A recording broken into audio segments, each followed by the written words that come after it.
Welcome to my mommy's podcast. This episode is brought to you by Joovv, red light therapy that I have talked about for a really long time, and that is a regular part of my daily routine. I wanted to make sure to talk a little bit more about them today. You've heard me talk about red light therapy before because it is part of my daily routine.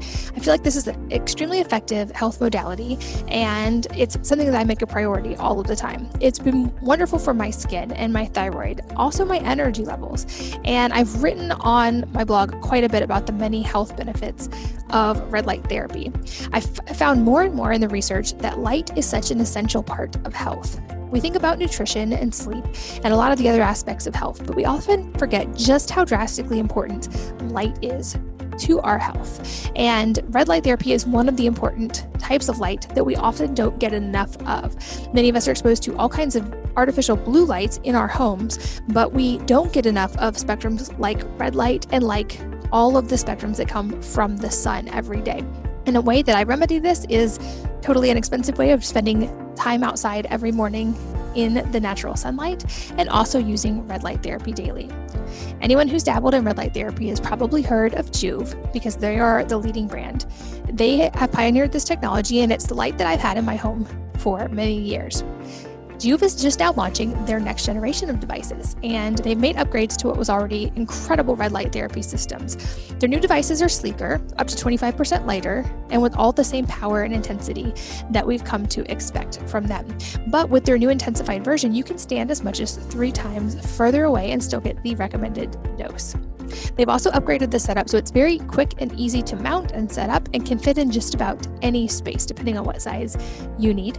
And they have a cool new feature like Recovery Plus mode, which uses pulsing technology to give your cells an extra boost to recover from a tough workout or a tough day with the family. Also, as a busy mom, I need all the sleep I can get. And I find that using a red light device at night helps to wind me down from the day. But now they have something called ambient mode for calming lower intensity light at night, which I mentioned avoiding blue light at night to help your body and your natural circadian rhythms. And adding in soothing spectrums of red light can also be really, really helpful. So definitely check it out. Exciting news. For a limited time, Joovv is going to hook you up with an exclusive discount on your first order, and you can find out all the details by going to joovv.com/wellnessmama and using my code wellnessmama on your qualifying order. So again, check out those details at joovv.com/wellnessmama and make sure to use my code wellnessmama to find out about that exclusive discount. Today's episode is brought to you by Athletic Greens, the all-in-one daily drink to support better health and peak performance. Even with a balanced diet, it can be difficult to cover all of your nutritional bases, and this is where Athletic Greens can help. Their daily drink is essentially nutritional insurance for your body, and it's delivered straight to your door every month. It's developed from a complex blend of 75 minerals, vitamins, and whole food ingredients. It's a greens powder that's engineered to fill the nutritional gaps in your diet. Their daily drink improves your everyday performance by addressing the 4 pillars of health: energy, recovery, gut health, and immune support. It's packed with adaptogens for recovery, probiotics and digestive enzymes for gut health, and vitamin C and zinc for immune support. It's basically an all-in-one solution to help your body meet its nutritional needs, and it's highly absorbable and diet-friendly, whether you are keto, vegan, paleo, dairy-free, gluten-free, etc. It has less than 1 gram of sugar, and it tastes great. And here's how I used it and still use it. When I started losing weight, I was eating a lot more protein, and it became hard to get enough greens and vegetables in because it was hard to actually eat enough volume of food. I was full. So I was able to use Athletic Greens to meet my veggie and nutritional needs, even if I was full and just didn't feel like eating extra. It's basically like a multivitamin, but it's actually head and shoulders above a lot of multivitamins. They don't use any GMOs or harmful chemicals, and it's NSF certified, so they really are careful about their sourcing and what goes into it. When you try Athletic Greens through my podcast, they're also going to send you a year's supply of their vitamin D3 and K2 for free.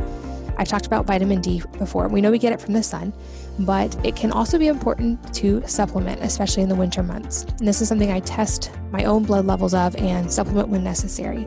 And it combines these nutrients to help support the heart, immune system, and respiratory system, which is especially helpful this time of year.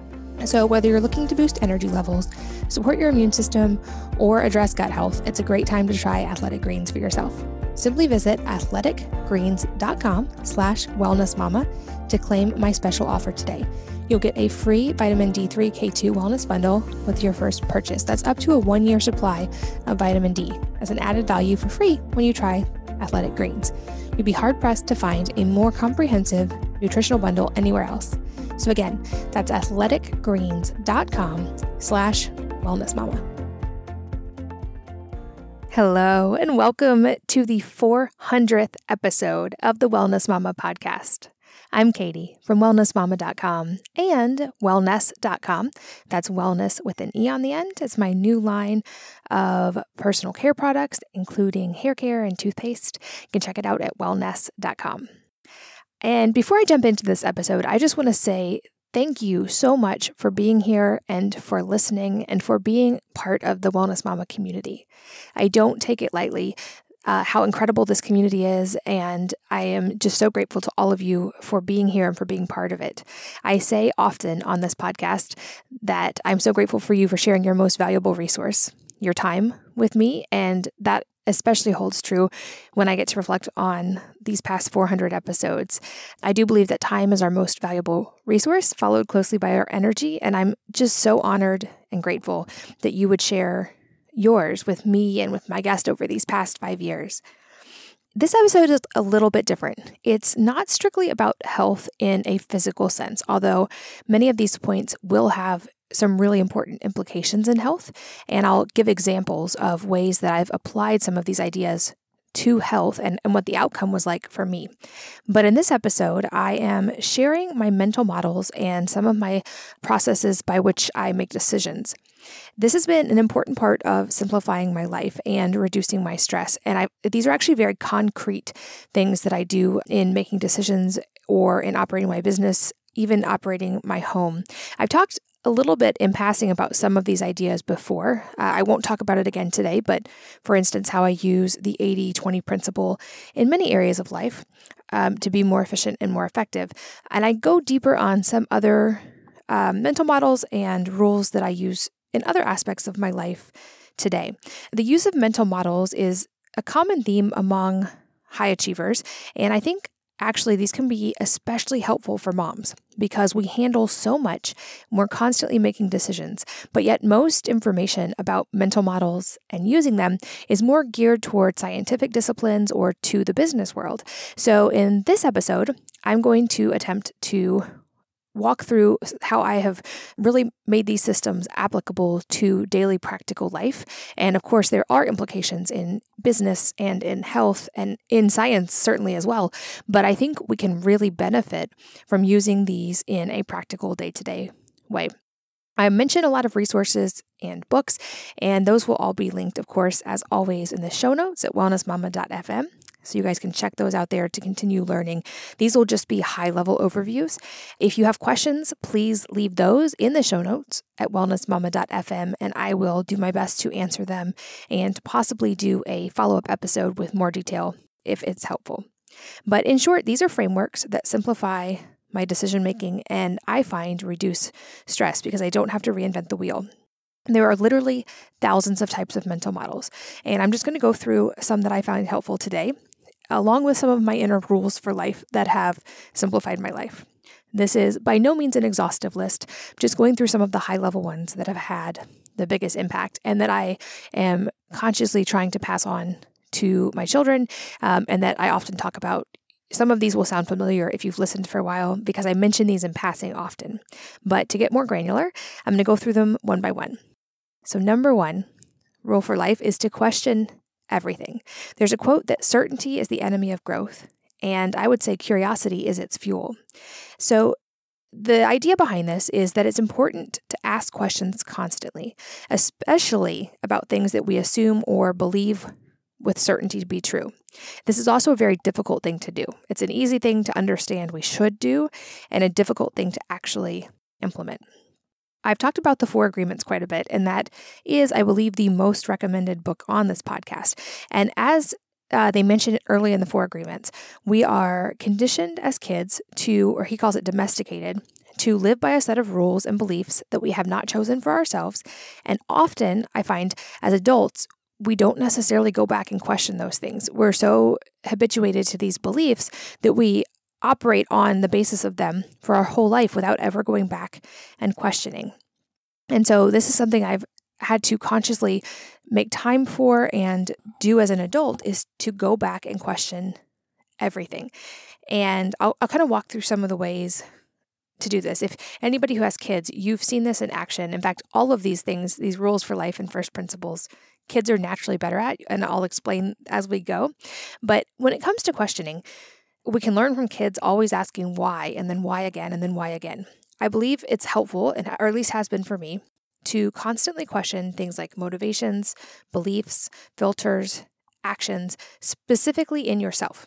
I find it much less helpful to question other people's motives or beliefs or filters because we don't have the ability to affect those directly necessarily, which I'll talk about a little bit later on. But in order for us to be able to change, we have to be open to the idea of being wrong. And so part of doing that is questioning over and over to find out if we were actually correct to begin with. Aristotle said that it is the mark of an educated mind to be able to entertain a thought without accepting it. And this is a somewhat lost art, especially in today's world. So when it comes to questioning everything, there's a simple framework you can follow, and I'll walk through some examples of this in just a minute. But starting with the idea of whatever the thing is you're questioning, is this actually true? From there, building on, if this is true, what is gained by acting according to this idea or information? And if this is true, what could be lost by not acting in accordance with it? Again, this is a higher level thing, but many of us never get to the point of being able to ask those questions. I think it's a really important concept to teach to kids too, and it's one that unfortunately, I think as a parent, it's easy to not do just out of sheer fatigue. Kids naturally ask questions, and they ask more and more and more questions, trying to actually understand the nature of a problem. And very often will eventually default to, because I said so, because either we don't know the answer or we've simply fatigued from answering so many questions. So part of this with kids is to just simply not train out this inherent trait they already have, but also on the flip side, to not answer everything for them. So rather than just always give them the information, turning it around and asking them, well, why do you think? Or how could you find out what the answer to that question might be? As a parent, like I said, it's easy to fatigue when you get a lot of questions, and so that's something to practice and to guard against. But I often find, I've seen this in myself as well, we can, with our children or especially with peers, take questions as almost challenges, especially if they're touching on something related to a belief. So learning to step away from the ego side of a belief and being willing to be challenged on those lets us examine them more deeply. Back to the idea from Aristotle that it's the mark of an educated mind to be able to entertain a thought without accepting it. If we have the ability to do that, we don't have to be afraid of entertaining a thought that we may or may not agree with. And with kids, I tell mine often to question everything. And I remember my oldest son at one point when he was little asking me, even you, can I question you? And I told him, even and especially me, you should not believe anything at face value just because someone tells you it. Even if it's someone you trust, you should still always evaluate it, research it, and make sure it's true. And more on this in a couple of my future points as well. But for kids, this has been something I've really tried to cultivate in mine. And it seems to have, especially my older ones, I'm seeing the results of them maintaining that inherent curiosity. As adults, if we didn't necessarily have that as our framework growing up, I find I had a lot of areas where I could question, and I had to find and recognize confirmation bias, or areas where I was just trying to find confirmation of things I already believed versus being willing to actually question things. I found often these are areas where we tend to feel defensive. So if it's a difficult thing to face, but if there's areas where when someone questions us, or even if we try to question ourselves, we feel uncomfortable and defensive, that's a great place to actually start delving in and figuring out why that discomfort is there. And if that is often can be illustrative that we don't either fully understand or aren't willing to look into the questions related to that area. I think another part of this is exposing ourselves to many different viewpoints so that we constantly have the ability to question ourselves and have help in doing that. And this is actually a little bit related to this podcast and a topic I wanted to make sure I touched on briefly in this episode. One of my goals with this podcast is to have guests on with a wide range of ideas and systems and viewpoints, and to hear and learn from them all. I firmly believe we can learn something from every instance, every interaction, every resource, and I'm going to talk more in depth about that toward the end of the episode. But I think it's important to be exposed to a wide range of ideas, and I've been doing that probably even more so recently on this podcast, and I've had a few guests in particular that have had ideas that didn't typically line up with probably the majority of other guests on different health-related topics. And some of you guys have brought this up in the comments, and I'm really grateful for that, have brought up the idea of, this guest said something that was in conflict with a previous guest. Why didn't you challenge them more, or why didn't you say which one is actually true? And there are several reasons for this, but the first being, like I said, I think it's important to be exposed to a wide range of viewpoints and consider that there is validity in at least some or all of the ideas that this person could be saying. Secondly, I've mentioned many times now that my lesson over the last couple of years has been just how drastically important individuality and personalization is. And the reason I have guests on now with differing viewpoints is that people have vast differences in what ultimately is going to work best for them. So I want to have a wide range of viewpoints available so that you guys as listeners can hear a wide range of them and then be able to pull and learn for yourself what works best for you. I firmly believe at the end of the day that we are each our own primary healthcare provider, which means that no one system, including mine, again, question everyone, even and especially me, is going to work directly for anyone else, word for word. So we're responsible for learning, educating, testing, and finding the things that are going to work best for us, and they're going to be different for each of us. So that's why I try to have guests on with a wide range of viewpoints and not try to convince them or conform them to what has worked for me, because that's just my viewpoint. I also use this podcast similarly as a way to challenge my own assumptions and beliefs and to question things. So often I'm not arguing or being dogmatic back with a guest because I'm trying to stay in a curiosity and learning mindset as well during the episode. But that said, the feedback is well taken, and I think I will make an effort in the future to at least bring up other viewpoints that have been presented by other guests and let any new guests have a chance to respond and challenge that back. So I think that'll lead to more interesting conversation, and I'm really grateful that you guys brought that up. It's just my encouragement to listen and learn from a perspective of staying curious and being willing to question our own confirmation biases whenever possible. And when I say question everything, I think this is a thing that often gets thought of in a broad generality, maybe. And when I say this, I mean I actually do this yearly and concretely and very, very intentionally, to the point of actually creating a spreadsheet. And I'm not suggesting that this is by any means helpful for everyone, but this is what works well for my really analytical mind. I will make every year, at the end of the year, I'm in the process of doing this now, a list of things I believe to be true, or am relatively certain probably are true. And then I question those things. I actually make an effort to expose myself to things that directly offer alternative viewpoints. I'll talk about, again, this in a little bit more depth and at a different point as well. But this is a very concrete practice that I do. So I try to do it mentally on a daily basis, especially anytime I find myself feeling defensive or dogmatic about something.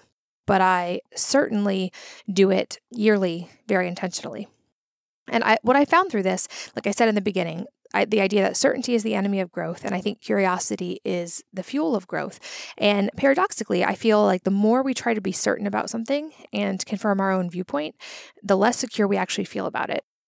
And I could give some examples of that, but they're somewhat controversial, and I'm sure that you can probably put those pieces together yourself. But I also find that the more comfortable we get with questioning something and not being certain, the more comfortable we actually are in aggregate, because there's a comfort in not having to be certain. So I find this practice of constantly questioning and just asking, what if this was not true? What if the opposite was true? What if there was other viewpoints here that I wasn't considering? Leads to a lot of freedom. And when it comes to questions, another area that I think is maybe not talked about enough and equally important is the internal questions that we ask ourselves, because our subconscious does a lot of work to answer these questions, and that goes a long way to creating our internal bias or our internal filters that largely influence how we act and how we interact.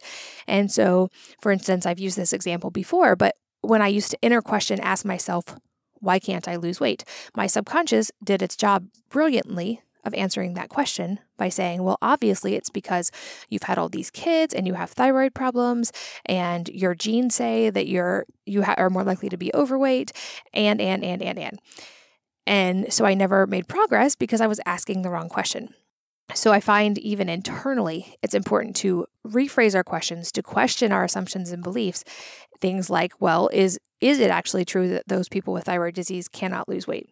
Well, no, not necessarily. Is it true that all moms have to gain weight after having children? Well, no, not necessarily. So breaking those things down, which I'll talk a little bit more about in the next point on first principles. But rephrasing the questions we ask ourselves internally. So maybe things more like, how is it so fun to get to a point of being metabolically healthy? Or how do I love movement so much? Or why is it so fun to choose healthy options of food? Or how am I so in tune with exactly what my body needs?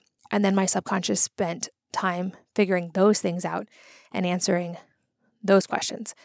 A little bit related, and I feel like it's worth at least lumping in here, is both internally and in interactions with others, being very careful of our phrasing of questions in ways that lead to solutions and not just more questions. So for instance, when working with someone, instead of asking if something is possible, ask how we could make it happen, or how would we make this work, or how can we get to this desired goal. Same thing internally. So not asking like, why can't I lose weight, or if I can lose weight, it's asking, how can I do this so easily? And then letting the brain work toward those solutions. On a practical level, I find this really helpful in business and in working with any kind of contractor or even people locally, is instead of asking if they're okay with something, or figure out what the desired solution is for you and ask how to get there, and then put the ball in their court to help solve the problem.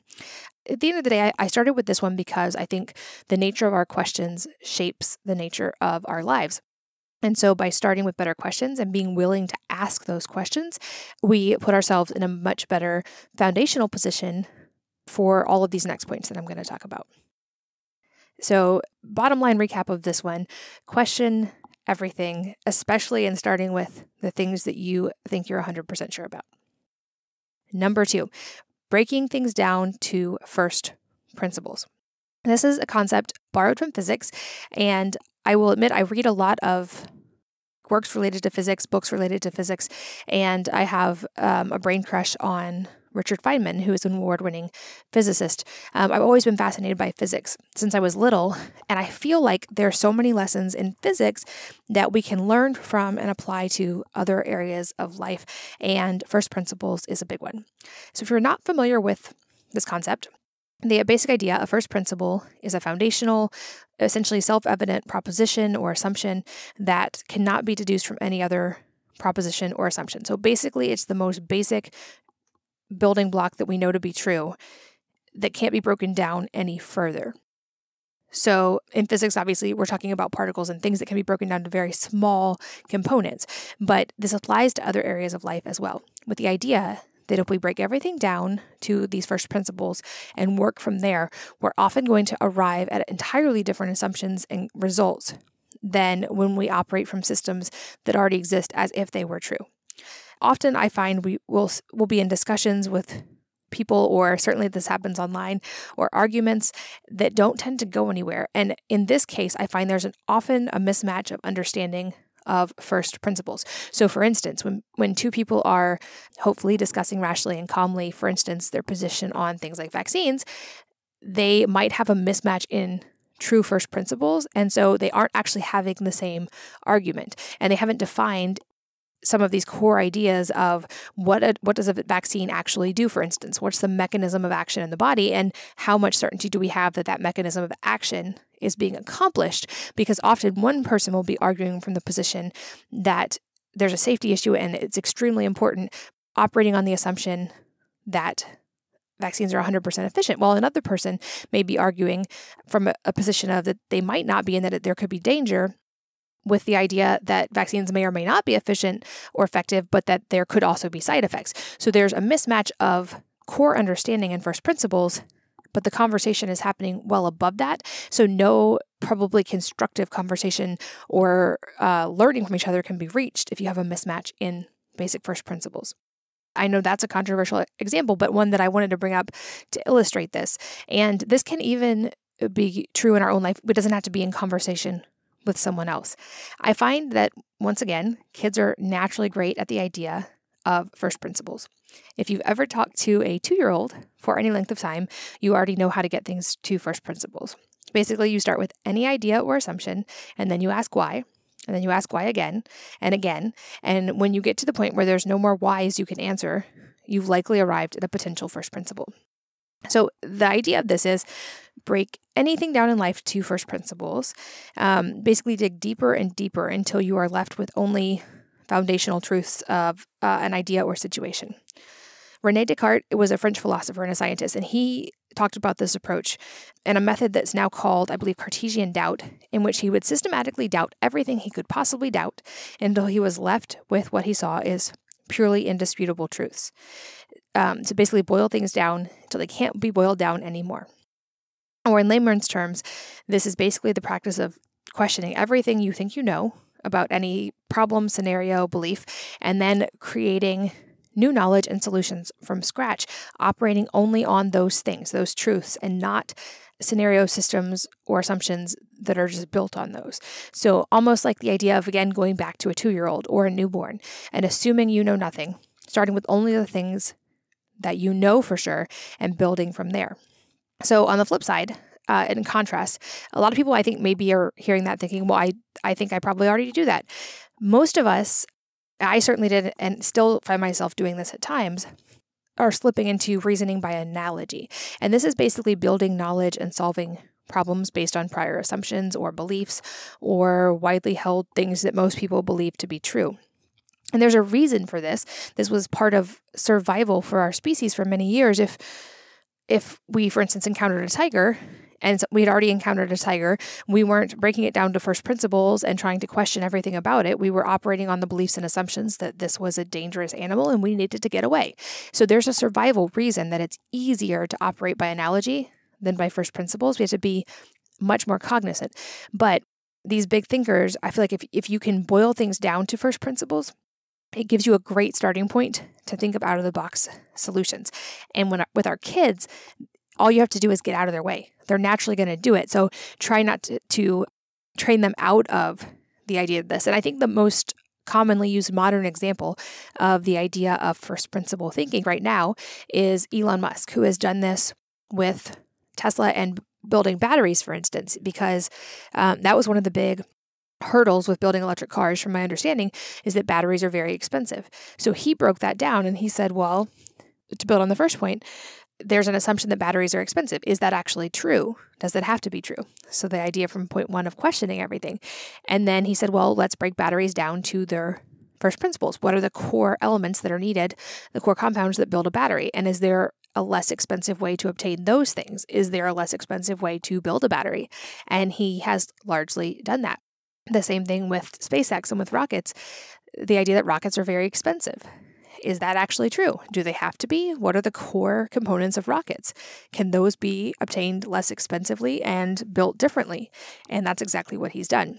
So he's an obviously extreme example. Most of us are not likely building rockets in our daily lives, but the same idea applies to systems in your household, to interactions in your business, to things like fitness and weight loss, which ironically, I tried to think in first principles for many, many years before I thought to apply it to health and fitness, which was the area I was writing so much about.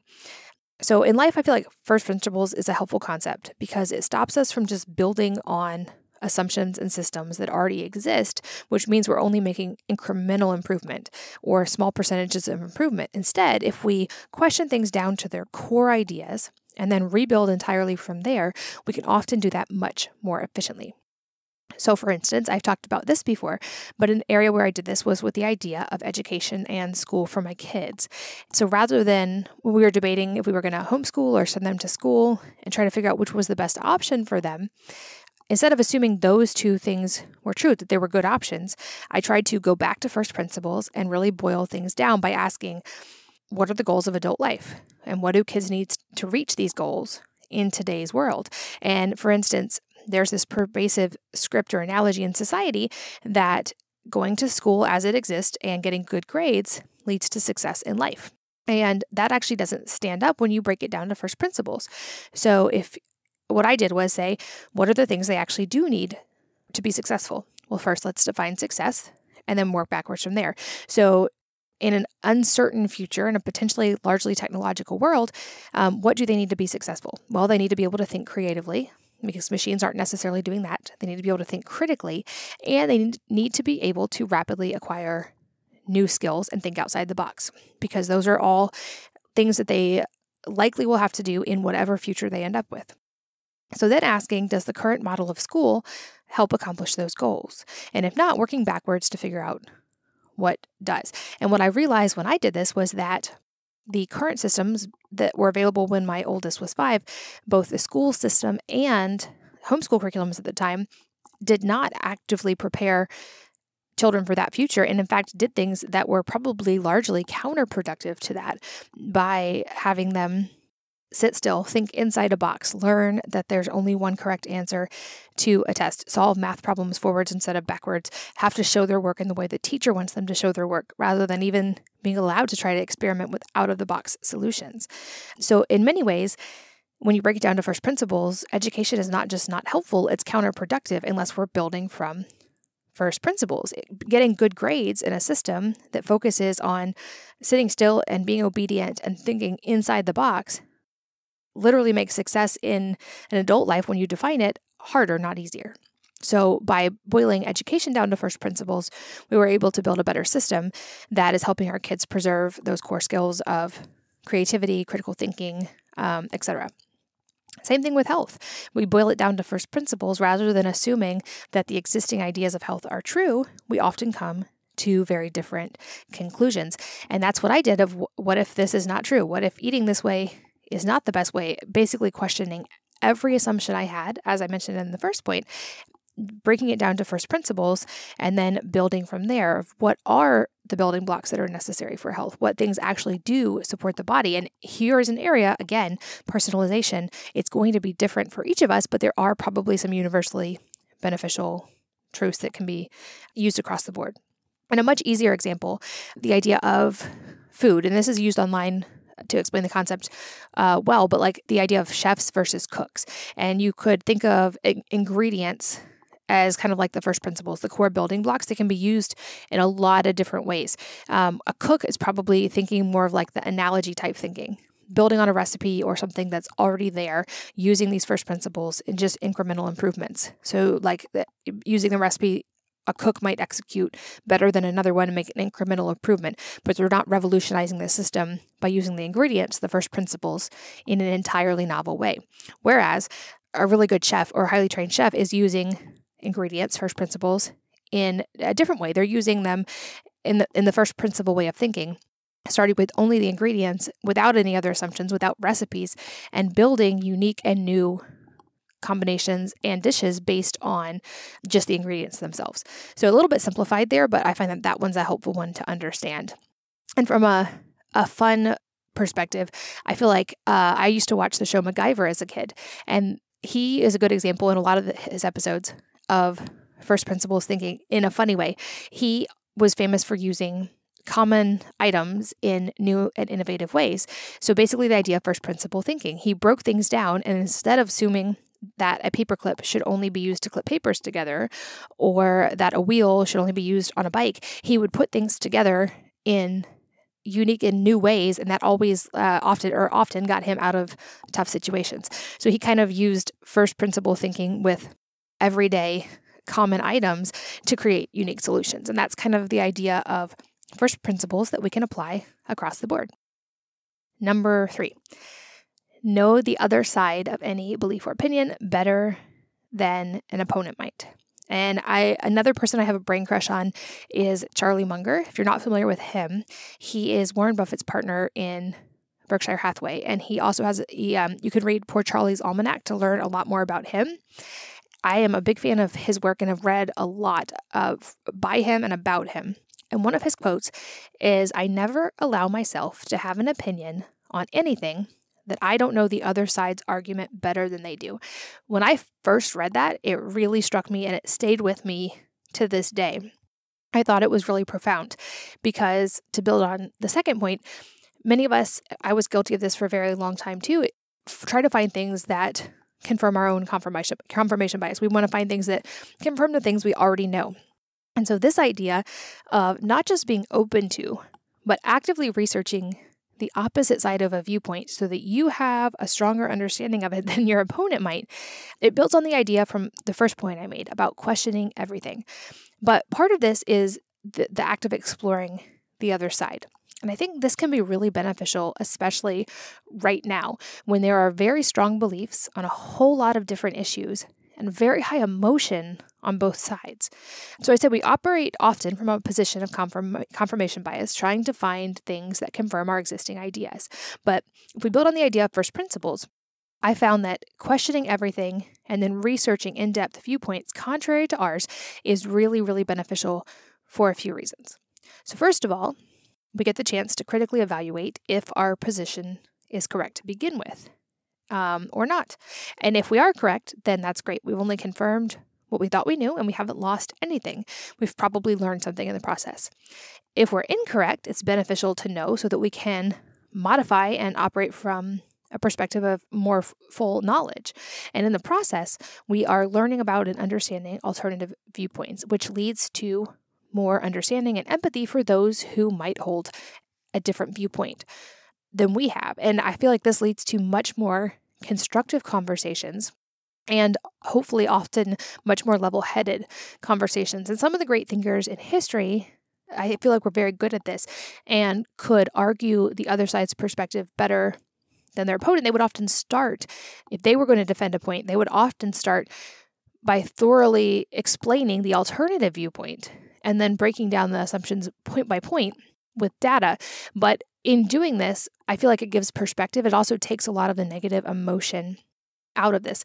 There's a blog called Farnham Street, and they have a great blog post about this. It's called The Work Required to Have an Opinion.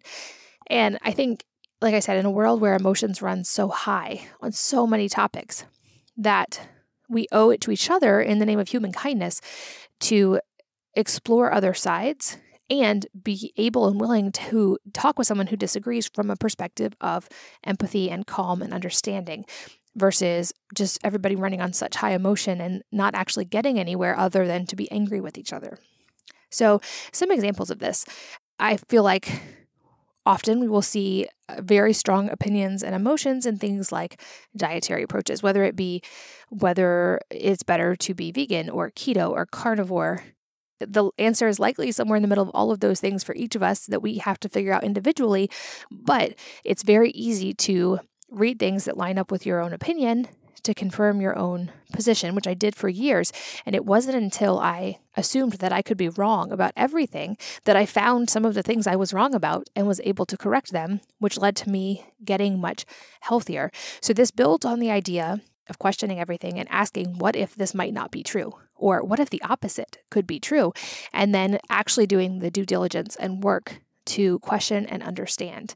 And like I mentioned, I believe in the second point, if there's an area, or no, the first point, where you find internal resistance or unwillingness to do this, it probably means that there's something to explore there because that's a protective mechanism.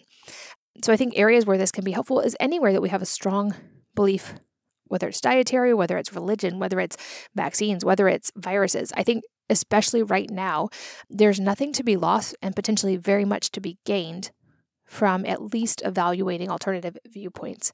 Again, this is a point that's easy to say and difficult to do, but I just love this idea of, from Charlie Munger, of not allowing myself to have an opinion unless I know the other side's argument better than they do. And I try to hold myself to that. It's a difficult one, and I have to remind myself often to be willing to do that because I think it's human nature also to double down and try to confirm one's viewpoint. So I think learning to think critically and consider other viewpoints is a skill we have to cultivate. Number 4, the idea of inversion, or thinking backwards and not forward. This is one that is prevalent in science, comes largely from math, and it goes by many different names from many different people. Tim Ferriss calls this fear setting. Ryan Holiday talks about this. It has other names as well. The basic idea is to not just think forward to like, how do I get what I want in the positive, but also to think backward of how do I not get what I don't want, with the idea that it's easier to avoid the bad sometimes than to identify and work towards a tangible goal, or the idea of learning from the opposite. So as examples, for a long time was trying to recover from an autoimmune disease. So I could ask, thinking forward, how can I recover from this autoimmune disease? And there would be helpful data in researching that. I could also invert, think backwards, and ask to identify things, how can I get an autoimmune disease? Because I'm going to identify some of the things I'm going to want to not do to not get an autoimmune disease. So if I wanted to get an autoimmune disease, I didn't want to, but I figured out how to do it, which was to be very stressed, eat horrible food, and don't sleep. And that was basically my college experience. And that led to autoimmune disease. So from that, I can then deduce that to not get autoimmune disease, it might be helpful to try not to be stressed, to deal with stress, to not eat horrible food, or to eat food that supports the body, and to get enough sleep versus not getting enough sleep. So basically, you figure out what you'd have to avoid or what creates the problem you don't want, and you do the opposite. This way, you're not just focusing on success, but you're also avoiding failure. One example that is very relevant to moms that I can think of in this, of the idea of inversion, comes from Marie Kondo.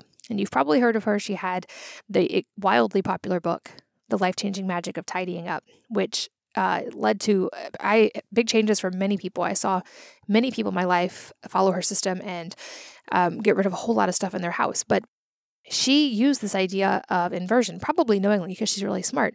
But she had people, instead of asking, what should I get rid of? She didn't have them ask that, because that brings up all this emotion and then you are attached to things and it's hard to identify the things you want to get rid of. Instead, she inverted. She told people to evaluate only which of these things do I want to keep versus what do I want to get rid of. And that's an easier thing emotionally to work through.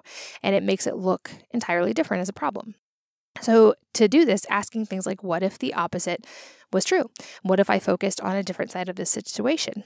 So instead of asking how to do something, ask how not to do it, and then learn from the inverse.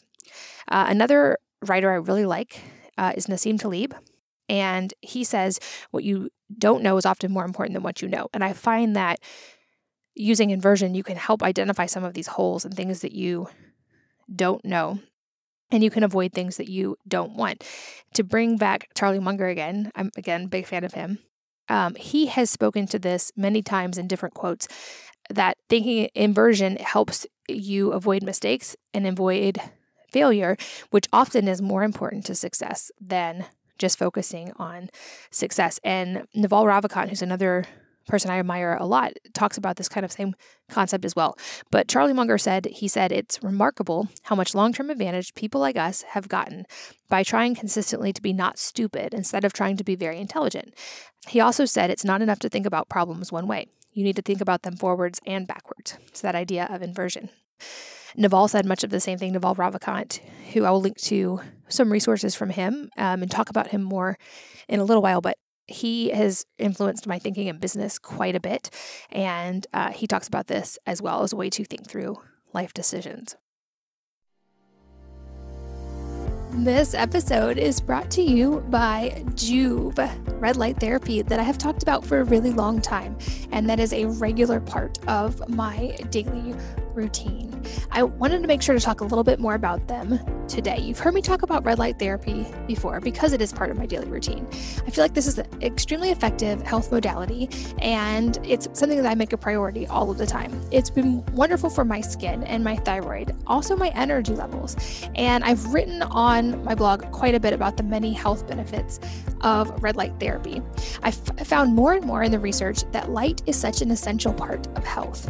We think about nutrition and sleep and a lot of the other aspects of health, but we often forget just how drastically important light is to our health. And red light therapy is one of the important types of light that we often don't get enough of.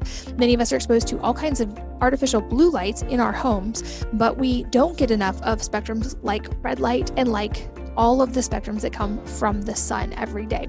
And a way that I remedy this is totally inexpensive way of spending time outside every morning in the natural sunlight and also using red light therapy daily. Anyone who's dabbled in red light therapy has probably heard of Joovv because they are the leading brand. They have pioneered this technology, and it's the light that I've had in my home for many years. Joovv is just now launching their next generation of devices, and they've made upgrades to what was already incredible red light therapy systems. Their new devices are sleeker, up to 25% lighter, and with all the same power and intensity that we've come to expect from them. But with their new intensified version, you can stand as much as 3 times further away and still get the recommended dose. They've also upgraded the setup so it's very quick and easy to mount and set up and can fit in just about any space depending on what size you need. And they have a cool new feature like Recovery Plus mode, which uses pulsing technology to give your cells an extra boost to recover from a tough workout or a tough day with the family. Also, as a busy mom, I need all the sleep I can get. And I find that using a red light device at night helps to wind me down from the day. But now they have something called ambient mode for calming lower intensity light at night, which I mentioned avoiding blue light at night to help your body and your natural circadian rhythms. And adding in soothing spectrums of red light can also be really, really helpful. So definitely check it out. Exciting news. For a limited time, Joovv is going to hook you up with an exclusive discount on your first order. And you can find out all the details by going to joovv.com/wellnessmama and using my code wellnessmama on your qualifying order.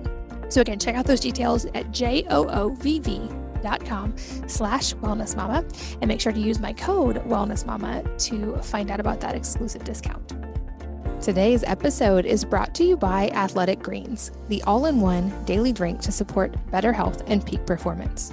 Even with a balanced diet, it can be difficult to cover all of your nutritional bases, and this is where Athletic Greens can help.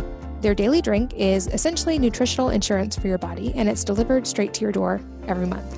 It's developed from a complex blend of 75 minerals, vitamins, and whole food ingredients.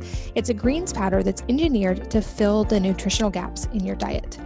Their daily drink improves your everyday performance by addressing the 4 pillars of health: energy, recovery, gut health, and immune support. It's packed with adaptogens for recovery, probiotics and digestive enzymes for gut health, and vitamin C and zinc for immune support.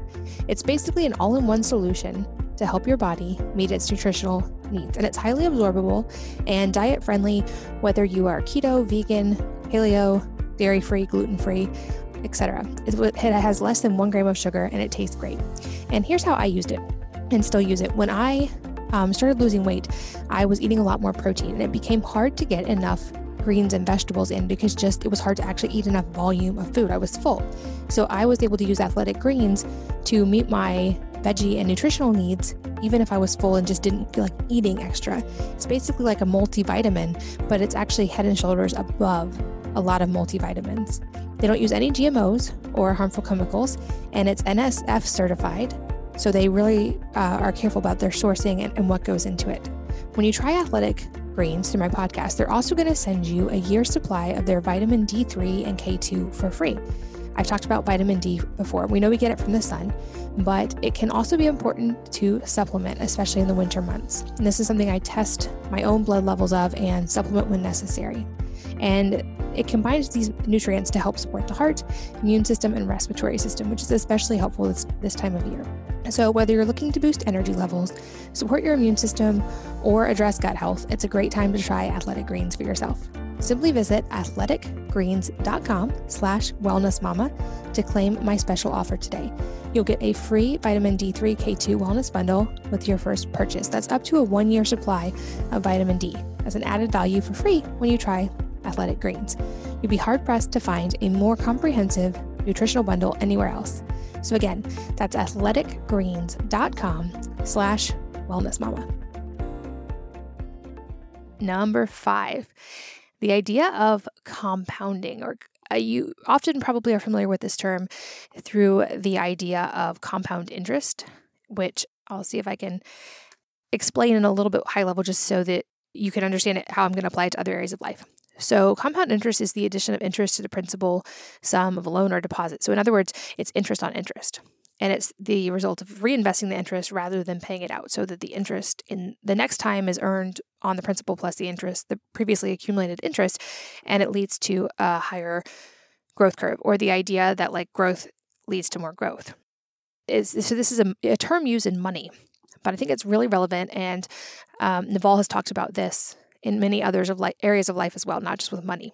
And so I think you can use compounding when it comes to relationships and skills and time. Albert Einstein said that compound interest is the eighth wonder of the world. He who understands it earns it, and he who doesn't pays it. But this is true, I believe, with time and skills and relationships as well. So some areas that I like to think of compounding on a daily basis, not just with money, are things like reading and knowledge. And this is another recurring area that you'll hear people like Charlie Munger talk about. Warren Buffett talks about this. A lot of the really high-achieving people who are big thinkers spend a lot of time reading, sometimes writing, but acquiring knowledge in almost what seems like a disproportionate amount of time. In other words, many of these people will read for hours and hours a day.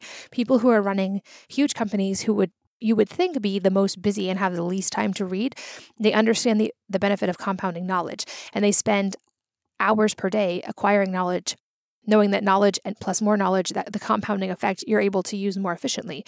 So they spend time reading every day. Same thing with the idea of skills. Like the more we practice a skill, the easier it gets to keep getting better at that same skill. Also, building on skills that can help each other. I've done this with business, of thinking, how could I start with basic building blocks that I had, or skills that I could learn, and then build into other areas that would help me reach people in a different way, or build things that way. So like things like podcasting, speaking helped me get better at podcasting. Writing blog posts helped me get better at writing, which helped me write books.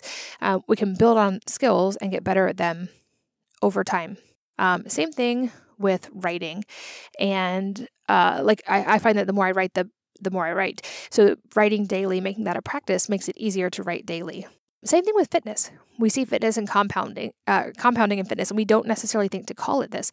But I'm finding this now, as you work out and get more honed in, and as you get stronger, your body is more efficient at rest. And workouts, while they may never feel easy when you're doing them, because you want to keep challenging yourself, you get more efficient at the workouts themselves, and the benefit becomes greater from the same or less amount of actual fitness.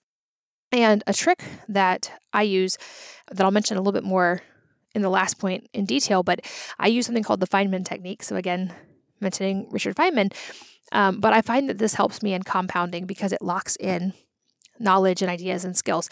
And the concept briefly is that you don't really know or understand something until you can teach it to a child. And thankfully, I have many children that I'm teaching on a daily basis, so I actually get to implement this in practice.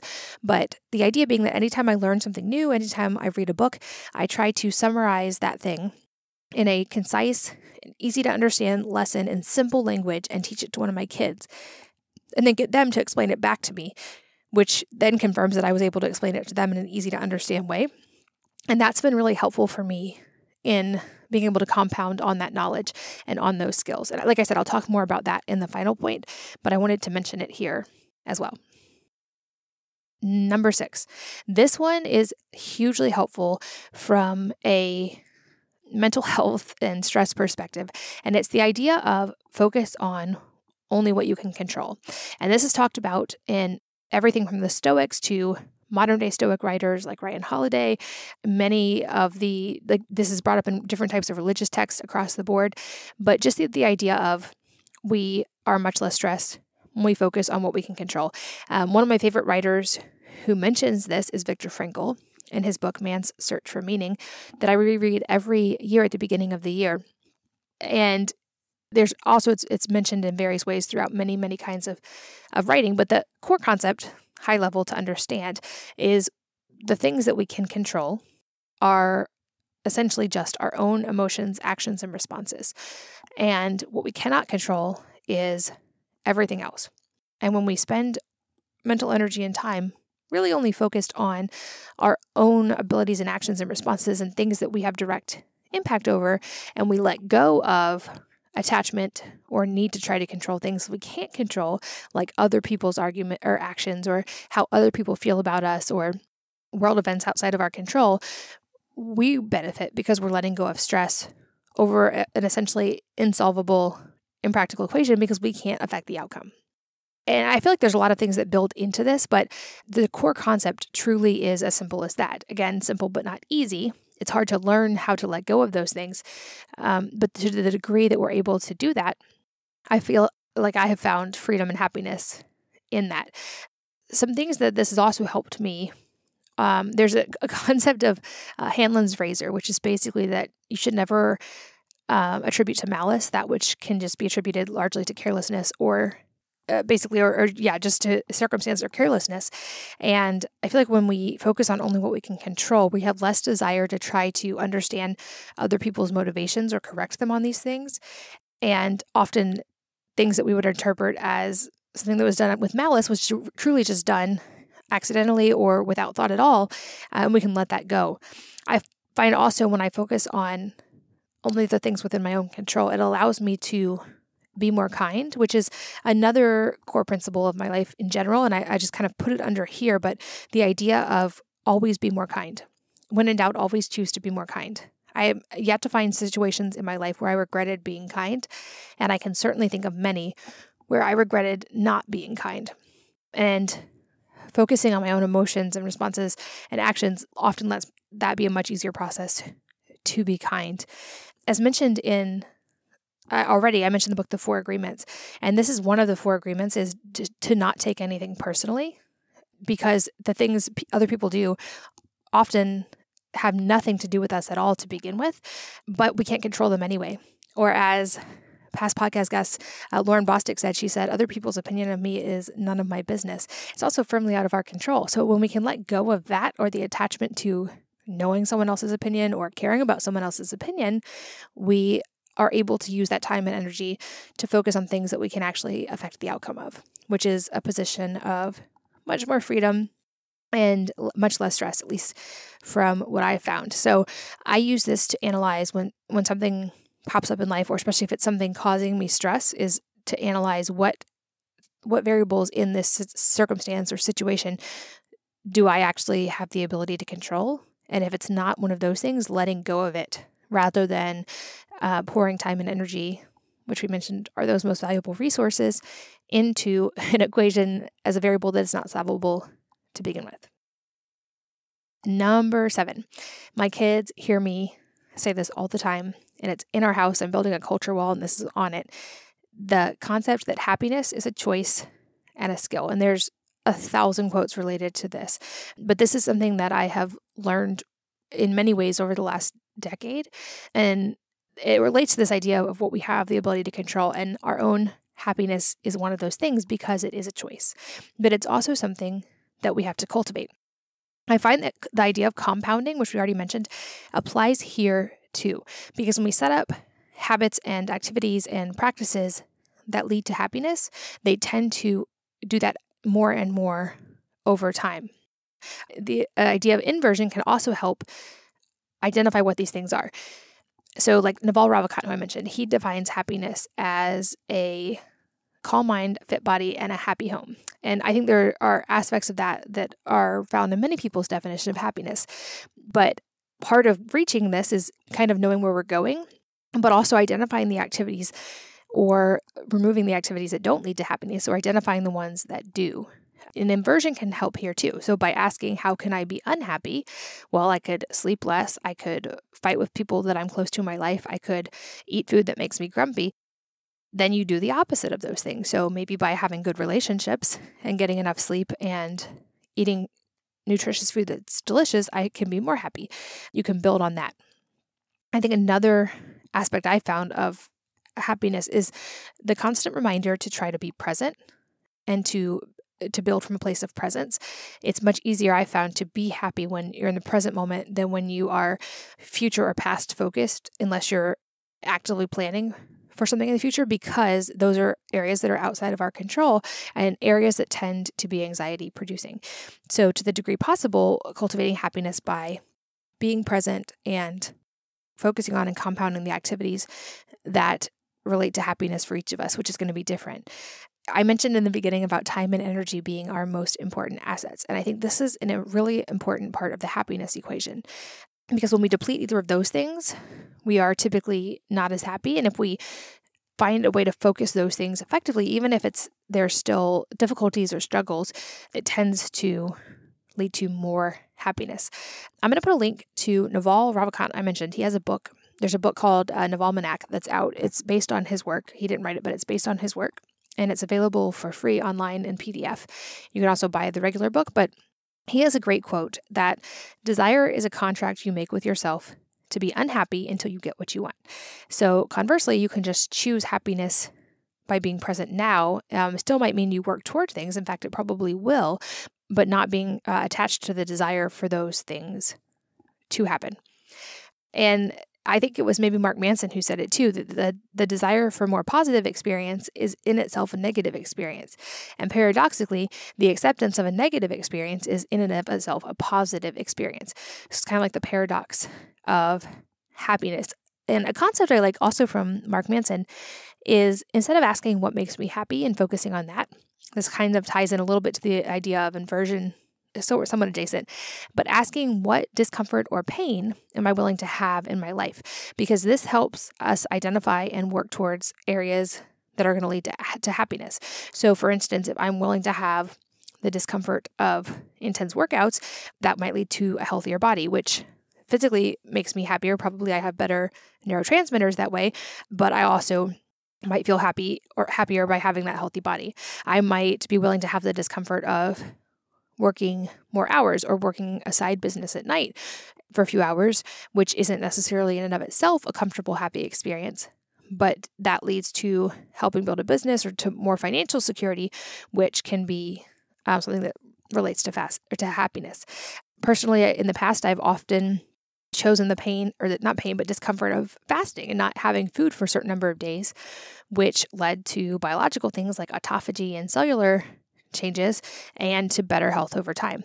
So I love this concept of choosing our discomfort. What pain or discomfort am I willing to have in my life for these goals of happiness? Naval said that a rational person can find peace by cultivating indifference to things outside their control. So that ties that into the previous point as well, but finding peace and happiness by focusing on being present and focusing on the things within our sphere of control and letting go of the things that we can't. And then the last point I'm going to talk about today, which is for me a big key in happiness, but also one of my rules for life, and one that governs many, many of my actions, is the focus of cultivating curiosity and always learning. And this is done in different ways for me, and it's a little bit easy to do because I'm a homeschooling mom as well. I'm very grateful for that. But this is where I derive a lot of my mental stimulation and happiness. And I think it's going to look different for everybody, just as all of these will.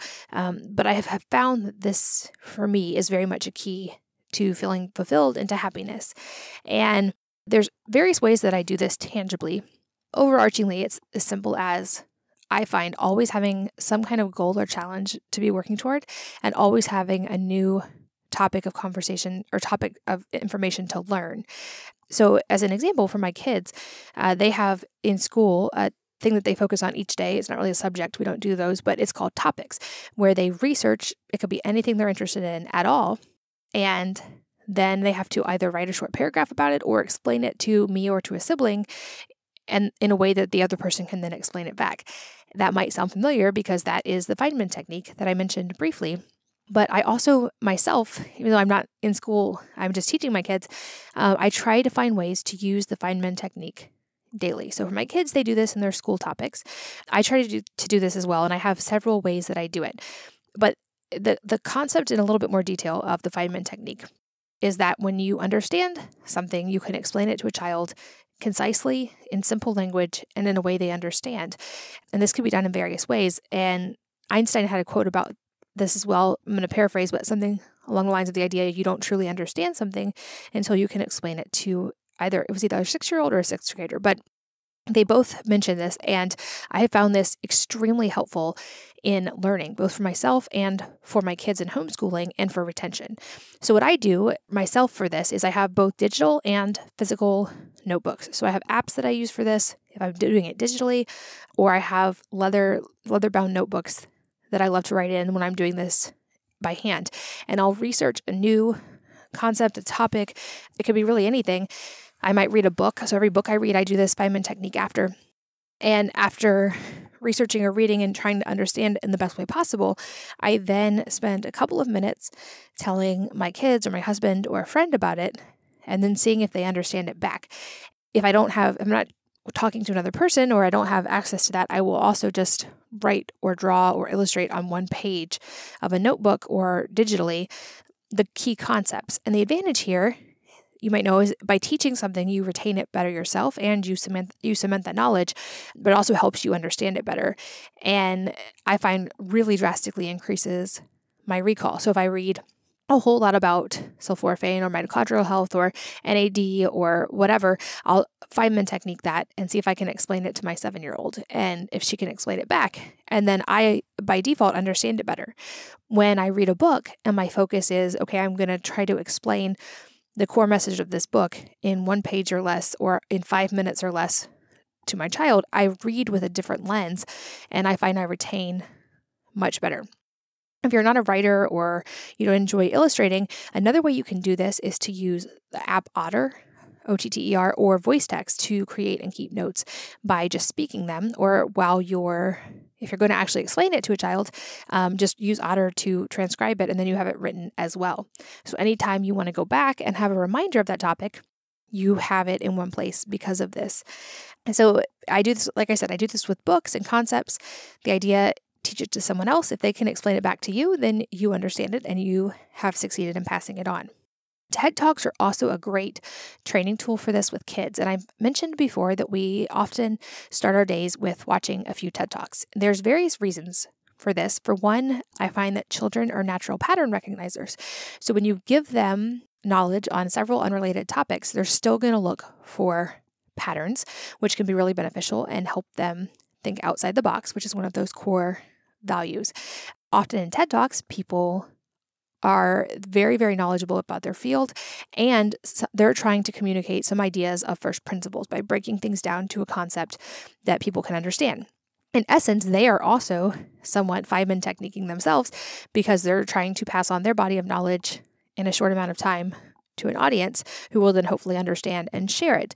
So when we watch these TED Talks, we either verbally or can, in writing, talk through and explain these concepts, which helps all of us retain them and gives us a lot of really fun topics for conversation. Another thing that, to me, ties into this idea of always learning. I mentioned this in the beginning. I very firmly believe, and that's something I should probably challenge, but I very firmly believe that you can learn something from every interaction or experience or resource.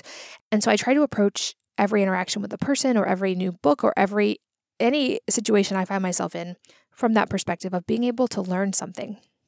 And I find that when I do that, I have a totally different experience of interaction. And I almost always find that to be true, that I learn something fascinating. Sometimes what we learn may be that a way we don't want to do something. It might be we're learning by inversion of how not to do things. But the mindset of learning something from everything that you read or do or every person that you meet, I find very helpful. And that's very much a core belief for me. I believe that we can learn something from everything, but we probably shouldn't learn everything from any single thing. And that ties back into what I mentioned at the beginning about being exposed to a wide range of viewpoints and not assuming that we can learn everything about a topic from any of those, but that we can learn something from all of those. Many people I respect have some version of the idea that we should go to bed smarter than when we woke up. Naval, everyone I've actually mentioned in this podcast has a quote to that effect. Naval says that, Charlie Munger has said that, Richard Feynman has several quotes related to learning every day. But that's a thing I think about often and tell my kids daily is to always go to bed a little bit smarter than when you woke up. For this reason, at our house, books are a line item in our budget. And that's one area where I am always willing to spend money if kids ask for books. And we have Kindles. We also have many, many print books. And as I do this podcast and I ask for book recommendations, I keep an Amazon cart just of books that I'm constantly adding to. And about once a month, I order a whole new list of books, and they come in and I'll try to get through those books that month and then Feynman Technique them and pass them on to my kids. Also with books, I don't tend to keep them. So another core thing with books for me is if it's a good book, then I always underline it and I make some notes. I have Feynman Technique on the last page of the book, and then I give the book to someone else to read.